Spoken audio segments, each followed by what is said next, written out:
আমাদের এখানে আজকে টেক্সটাইল ডিপার্টমেন্টের নির্বাচিত 4টি সংগঠন, আমাদের ইয়ার মার্চেন্ট অ্যাসোসিয়েশন, আমাদের ক্লথ মার্চেন্ট অ্যাসোসিয়েশন, আমাদের হুঁশিয়ারি সমিতি, আমাদের নিটিং অ্যাসোসিয়েশন এবং আমরা বিকিবি, আমরা প্রায় 5টা সংগঠন আজকে টেক্সটাইল নিয়ে আমরা আলোচনা করছি।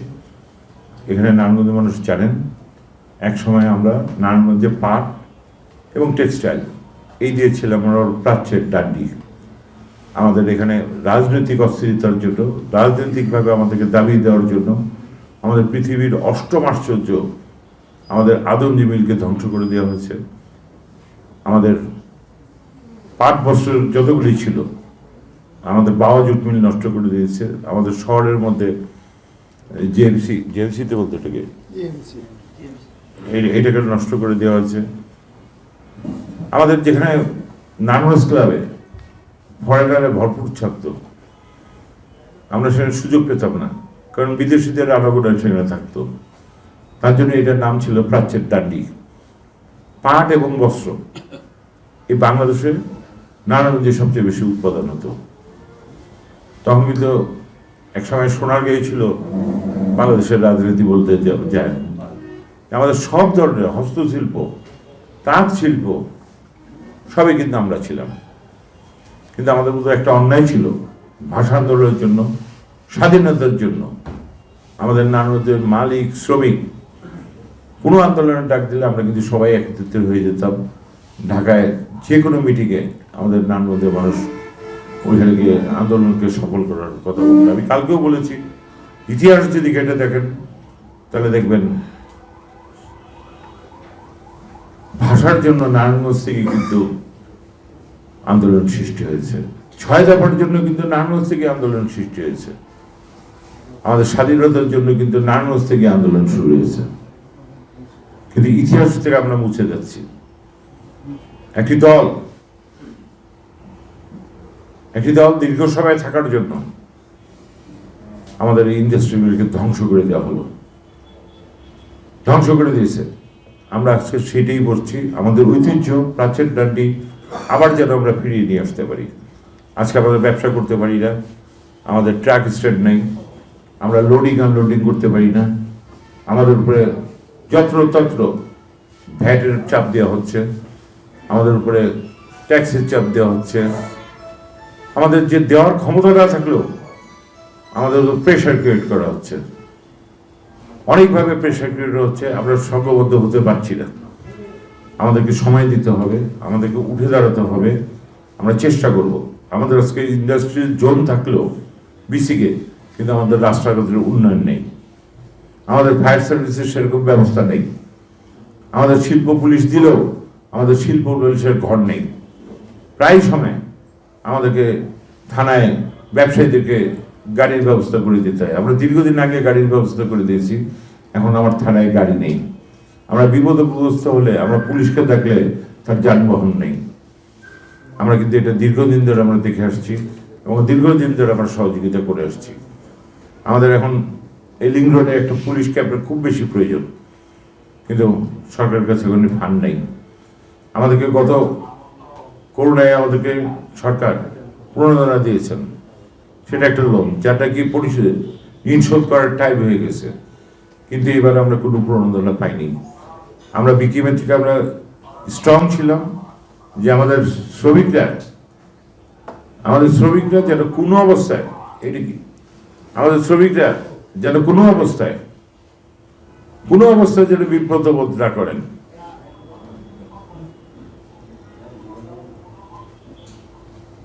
আমাদের শ্রমিকরা যেন কোনো অবস্থায় বিব্রত বোধ না করেন তার পরিবারের কাছে। কারণ শ্রমিক যদি না বাঁচে কোনো ইন্ডাস্ট্রি থাকবে না। আমরা চেষ্টা করেছি, আপ্রাণ চেষ্টা করেছি। আমরা রমজান মাসে তাদেরকে বোনাস দিতে পেরেছি, আমরা রমজান মাসে তাদেরকে বেতন দিতে পেরেছি। আমাদের জন্য কত বড় চাপ হতে পারে, যেখানে সারা বিশ্বে করোনা জর্জরিত। আজকে আমাদের র মেটেরিয়ালসের দাম ডবলের উপরে চলে গেছে। আজকে আমরা র মেটেরিয়ালস পাচ্ছি না। আজকে জাহাজীকরণের অসুবিধা হয়ে গেছে। সামনে জুন মাস, তারপরের মাসটি হচ্ছে কোরবানির মাস। আবার আমাদেরকে আবার আমাদেরকে এই কাজই করতে হবে যে আমাদেরকে বেতন দিতে হবে, আবার একটা বোনাসের একটা পার্সেন্টেজ আমাদেরকে দিতে হবে। আমরাও তো মানুষ, আমরা তো খেটে খাওয়া মানুষ। আজকে ঝড় বৃষ্টি সমস্ত কিছু মিলিয়ে সামনে আমরা কিভাবে চলতে পারবো, কিভাবে আমরা মনে করি আমাদের পরিবার একটা শ্রমিক, সেটা দোকানের শ্রমিকই বলেন আর সেটা কোনো ইন্ডাস্ট্রির শ্রমিকই বলেন। আমরা আজকে টেক্সটাইলের 5টা সংগঠন আমরা এখানে বসছি। আমরা চাই আমাদের টেক্সটাইলকে বাঁচিয়ে রাখতে, আমরা সরকারের সর্বপ্রকার সহযোগিতা চাই। আমরা বাজেট নিয়ে আজকে কোনো কথা বলতে পারছি না, কারণ বাজেট নিয়ে আমরা কী কথা বলবো, যেখানে আমার দেশের মানুষকে এখন পর্যন্ত আমরা করোনার টিকা দিয়ে আমরা সম্পূর্ণ করবো, এটা হবে না। ভারতে আজকে করোনা বেড়ে যাওয়ার কারণে তারা কিন্তু আমাদের দ্বিতীয় ডোজ টিকাটা দেয়নি। আমরা অনেকেই একটা ডোজ দিয়ে বসে রয়েছি। এখন আমাদেরকে চায়না থেকে টিকা আসবে, সেখানেও কিছু হয়তো বা নিয়মগত কারণে সেটা বিলম্বিত হয়েছে। আমাদের বাইরে থেকে টিকা, আরও অনেক দেশ থেকে আমাদের টিকা সংগ্রহ করতে হবে। এতটুকু একটা দেশ, এতগুলি মানুষ, আজকে নারায়ণগঞ্জে করোনার অবস্থা কোথায় চলে গেছিল। প্রথম কিন্তু নারায়ণগঞ্জ থেকেই করোনার উৎপত্তি সৃষ্টি হয়েছিল। আমরা কিন্তু হসপিটালের ব্যবস্থা করলাম, আমরা অক্সিজেনের ব্যবস্থা করলাম। আল্লাহর রহমতে আজকে কিন্তু আমার 50টা শয্যা সিট থাকা সত্ত্বেও আমরা কিন্তু 100 জন করোনা রোগীকে আমরা চিকিৎসা দিতে পারবো। আমরা অক্সিজেনের ব্যবস্থা করে ফেলেছি। আমরা নিজস্ব তহবিল থেকে হলেও, সরকারিভাবে হলেও আমরা অক্সিজেন উৎপাদন করে আমরা দিতে পারবো। আমরা দেখতে পাচ্ছি আমার নারায়ণগঞ্জে 40 জন চতুর্থ শ্রেণীর কর্মচারী এই বিপর্যয় অবস্থায় তারা চাকরি ছেড়ে চলে যান, এই বেতন ছেড়ে তারা চাকরি করেছেন। আমরা চেষ্টা করেছি তাদের বেতন দিয়ে তাদেরকে রাখার জন্য, কিন্তু দুঃখজনক হলে সত্যি যে সরকার এদেরকে আর চাকরিতে রাখবেন না। আমরা গত বছরের বেতনটা আবার আমরা সংগ্রহ করেছি, হয়তো আগামীকাল আমরা এই বেতনটা দিয়ে দেবো তাদেরকে। তারপরে তারা কি করবে, আমরা তো সারাক্ষণ পারবো না সব জায়গায় চালাতে। আজকে নারায়ণগঞ্জে যে অবস্থা দাঁড়িয়েছে, কেউ কাউকে যেন সহ্য করতে পারে না, কয়েকজন কেউ কাউকে সহ্য করতে পারছে না, এটা হতে পারে না। আজকে এই করোনা ভাইরাসের মধ্যে আমাদের 4টা সংগঠনের আমরা একটু বিকেমি একটু কম আছি আমরা, তার সাথে নারায়ণগঞ্জ চেম্বারের সকল সদস্য মিলে প্রায় সকল সদস্যই আজকে এখানে উপস্থিতি, এবং প্রায় 3 ঘন্টা ধরে তারা আমার কথা শুনছেন। কারণ কথা শোনার কারণটাই হচ্ছে আমরা ভুক্তভোগী। আমাদের সাধারণ মেম্বার আজকে কথা বলেছেন, আমার আশেপাশে যারা আছেন তারা কেউ কথা বলেননি, কারণ সময় এভাবে আমরা কথা বলতে পারিনি। হয়তো বা আমার দিক নির্দেশনা ঠিক ছিল, তার জন্য হয়তো তো ওনারা অন্তত আত্মা একটু শান্তি পেয়েছেন, আত্মা একটু ওনারা শান্তি পেয়েছেন। আমরা বিশ্বাস করি আমরা যে কোনো মুহূর্তে, যে কোনো সময়, যে কোনো বছরে আমরা আবার ঘুরে দাঁড়াবো। আমাদের স্বপ্ন দেখতেই হবে, কারণ আমাদের পিছনে আমাদের ভবিষ্যৎ প্রজন্ম আছে। আমাদের দিন তো শেষ হয়ে গেছে, আমরা পরাধীন ছিলাম, আমরা স্বাধীন করতে পেরেছি, আমরা স্বাধীন দেশে আমাদের সন্তানদের জন্ম দিতে পেরেছি, আমরা নাতি আমাদের স্বাধীন দেশে করতে পেরেছি। আজকে আমি সৌভাগ্যবান, আমি নারায়ণগঞ্জের সংসদ সদস্য। আমি সৌভাগ্যবান এই কারণেই যে আমি কিছু বিদ্যালয় সৃষ্টি করতে পেরেছি। আজকে আমার লক্ষাধিক নাতি নাতনি, আমি একটা স্কুলে একটা বাচ্চাকে বলতে পেরেছিলাম যে আমার কোনো ছেলে নেই, আমাকে কেউ দাদু বলে ডাকবে না। আজকে লক্ষাধিক আমার নাতি নাতনি যে তারা আমাকে দাদু বলে ডাকে, তারা দাদু বলে আমাকে সম্বোধন করে। তারা আমার বিপদে আপদে অসুখে বিসুখে, আমার জন্মদিনে আমার হাজার হাজার টেলিফোন আসে, দাদু তুমি কেমন আছো, দাদু আমি ভালো আছি। আবার এরকম টেলিফোন আছে, দাদু আমরা খাবো কি, পড়বো কি। আজকে উন্নত শহরগুলির ভিতরে অনলাইনে বাচ্চাদেরকে পড়ানো হচ্ছে, বেতন ঠিকই নেওয়া হচ্ছে, অথচ আমার নারায়ণগঞ্জের নিরীহ শ্রমিকের ছেলে মেয়েরা, আমার কোনো ব্যবস্থা নাই, আমি অনলাইনে পড়াবো। আমরা অনেক চেষ্টা করে আমরা নারায়ণগঞ্জ কলেজ থেকে আমরা অনলাইনে পড়াতে পারছি, অথচ আমার গ্রামের যে স্কুলগুলি আছে তারা কোনো প্রশিক্ষণই পাচ্ছে না। এমনকি টিচাররা যে বাড়িতে গিয়ে পড়াবেন সেটাও অ্যালাউ না, তারা পয়সা দিতে পারছে না। বেশিরভাগই ছেলেমেয়ের বাবা মা বিদেশে কর্মরত, তারা আজকে বেকার অবস্থায় পড়ে রয়েছে, তারা 2টা পয়সা বাড়িতে পাঠাতে পারছে না। অভাবের আর অন্ত নাই। তারপরে আমাদেরকে ঘুরে দাঁড়াতে হবে, আমাদেরকে চেষ্টা করতে হবে। অনেক আজকে আমাকে প্রশ্ন করেন যে গতবারে করোনার সময় আপনি এত কিছু করেছেন, এখন আপনি করতে পারছেন না কেন? আসলে আমি করতে পারছি না। আমাদের ব্যবসায়ীরা এত দুর্বল অবস্থায় আছি, আমরা সরকারের দিকে তাকিয়ে আছি, আমরা কোনো সাহায্য পাবো কিনা, আমাদের ব্যাংকের ইন্টারেস্ট কমিয়ে দেওয়া হবে কিনা, আমাদের ব্যাংকের ইন্টারেস্ট মাফ করে দেওয়া হবে কিনা, আমরা কি আবার ঘুরে দাঁড়াতে পারবো?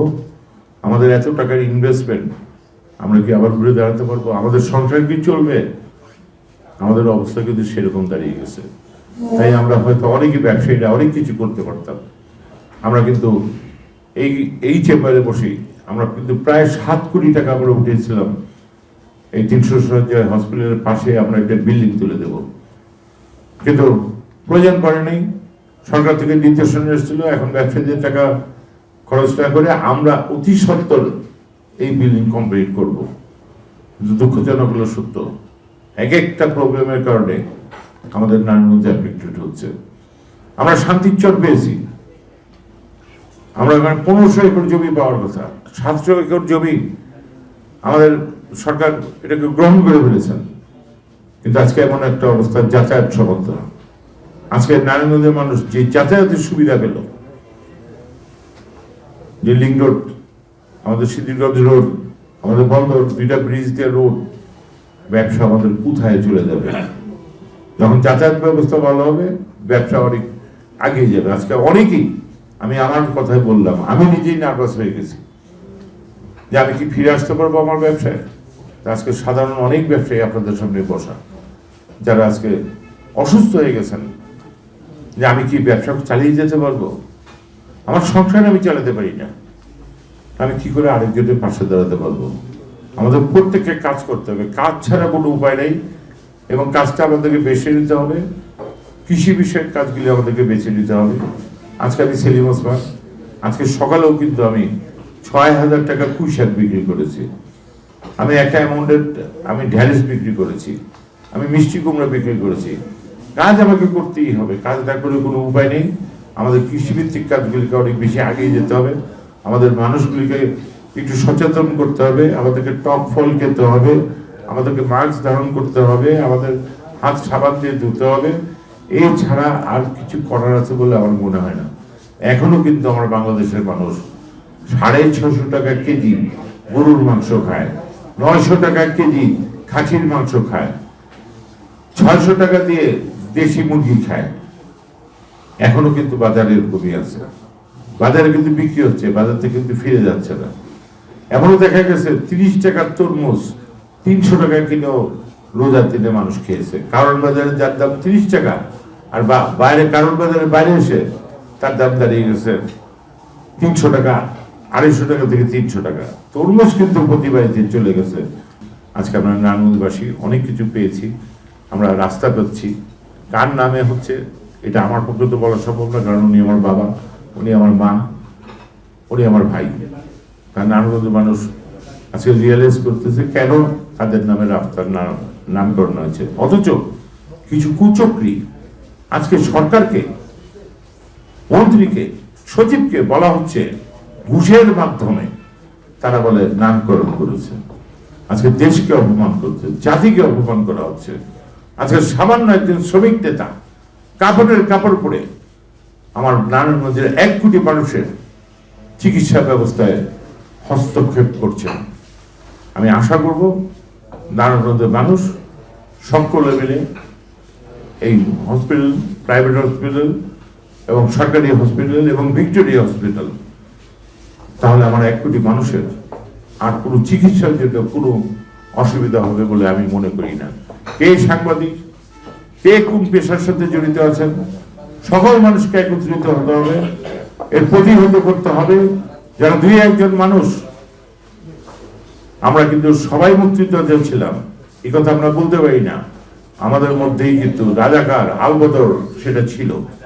কেন আমার কমিশনার, কেন তাদেরকে আশ্বস্ত করা হলো যে তোমরা জায়গা ছেড়ে যাবে না, তোমাদেরকে টাকা দেওয়া হবে? সে কে এই সিদ্ধান্ত দেওয়া? সে কোম্পানি মালিক, সে কি নারায়ণগঞ্জের মালিক? কেন এই বিশৃঙ্খলার সৃষ্টি করা হলো? কোম্পানি তো তাদের সাথে কথা বলে নেগোসিয়েশন করে প্রায় 20% লোককে বিদায় করে দিয়েছে।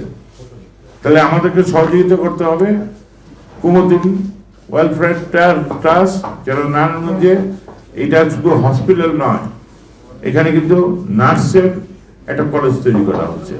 এখানে কিন্তু প্যাথোলজি যারা প্যাথোলজি শিখতে পারে, রিয়েল প্যাথোলজি আমরা পারি, এমনকি ডাক্তার পর্যন্ত এখান থেকে তৈরি করা হবে। এনারা কিন্তু নারায়ণগঞ্জের মানুষ, এরা কিন্তু করছেন এটা মির্জাপুরে। এটা শুধুমাত্র বাংলাদেশি লোক এটা তৈরি করবে না, অনেক বিদেশিরাও কিন্তু এটার সাথে ইনভলভ থাকবে।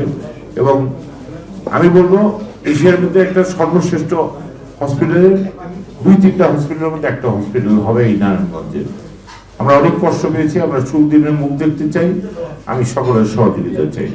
এটা নিয়ে আজকে আমাদের আলোচনা হয়েছে। আমরা ব্যবসায়ীরা, আমরা এরকম একজন ব্যবসায়ীকে, যিনি নারায়ণগঞ্জে এত দাম চত্বর করেছেন, তার প্রতিষ্ঠানকে আমরা সব ব্যবসায়ীরা সহযোগিতা করব। কেউ এখানে কোনো রকমের ক্ষতিগ্রস্ত করতে পারবে না, এই বিশ্বাস আমার আছে। ব্যবসায়ীরা যারা রাজনীতি করেন, যারা স্কুল ছাত্র, প্রত্যেকে মিলেই এটাকে আমরা প্রতিহত করতে পারবো এবং এই হসপিটালকে আমরা বাস্তবায়িত করতে পারবো। আল্লাহর কাছে দোয়া করি আমরা যারা ব্যবসায়ী আছি, আমরা যেন সুস্থ থাকতে পারি, এবং আমরা যেন আমাদের ব্যবসাকে আবার ফিরে আসতে পারি, আমরা সোনার বাংলা করতে পারি, আমাদের নারায়ণগঞ্জকে যেন আবার প্রাচ্যের দান্ডি থেকে সুন্দর একটা শহর আমরা বানাতে পারি। বৃদ্ধ হয়ে গেছি, দোয়া করবেন আমার জন্য, আমি যেন আমার ব্যবসায়ী ভাইদেরকে নিয়ে একটা পরিকল্পনা করে আবারও যেন একটা সুন্দর নারায়ণগঞ্জ করতে পারি।